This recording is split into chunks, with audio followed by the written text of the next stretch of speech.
What's up, football fans? I'm Emery Hunt, the czar of the playbook, and don't forget to check out and grab your copy of our 2 latest book releases, Football: A Love Story and What Did Football Teach Me? Visit our website at footballgameplan.com/books and get your copies today.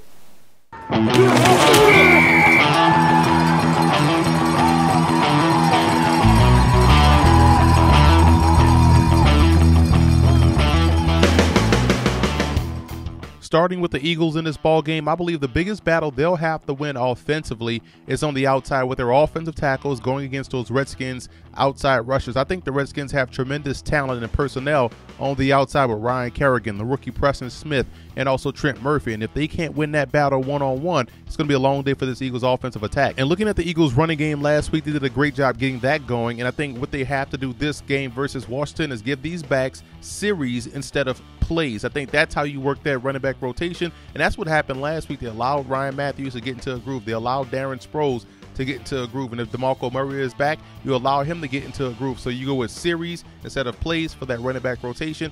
And speaking of rotation, I would go with heavy Zorro pressure versus Kirk Cousins, and what Zorro means is zone rotation. So pre-snap, you may show one look.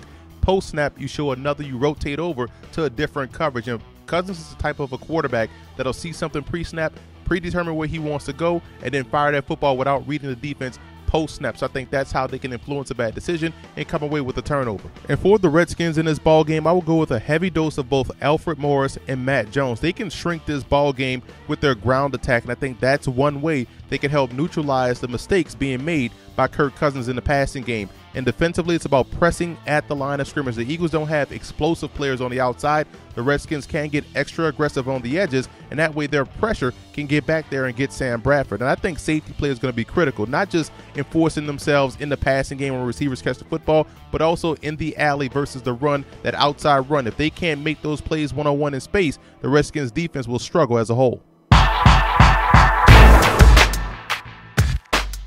All right, so we have the Eagles at Redskins. My X factor for the Eagles is Sam Bradford. Very effective during the preseason, but that's not, it hasn't carried over to the regular season. So they need to find a way to allow him to get the ball to these receivers who are running wide open.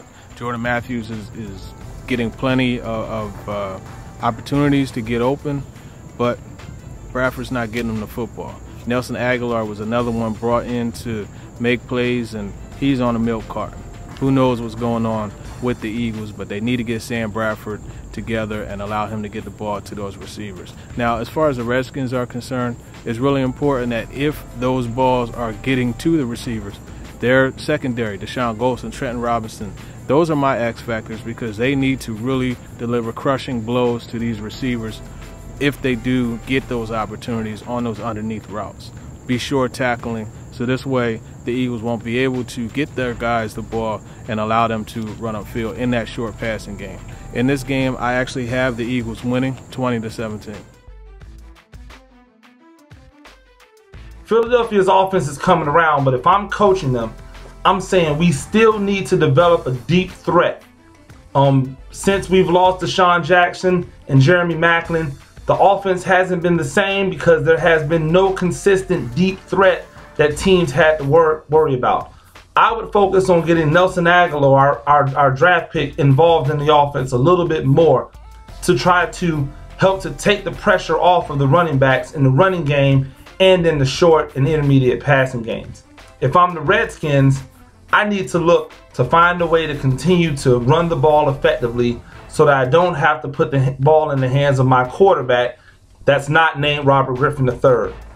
I don't think it's going to be enough. I like Philadelphia to roll up their second victory of the year, 35-14. As far as a home start for the Redskins, he's back from injury. He was actually fairly healthy last week. I'm going with Deshaun Jackson. He loves to pay back the Eagles for what happened in that situation in Chip Kelly. The only reason I wouldn't have confidence is because Kirk Cousins doesn't really push the ball down the field, but still look for Jackson to try to have a big game. As far as I'm sitting the Redskins defense. They're in a bit of shambles right now, and Philadelphia is actually doing a better job with DeMarco Murray out of the starting lineup. As far as a start for the Philadelphia Eagles, Darren Sproles, he might not be the starting back, but he touches the ball in so many different facets of the game where he's probably going to find the end zone at least once.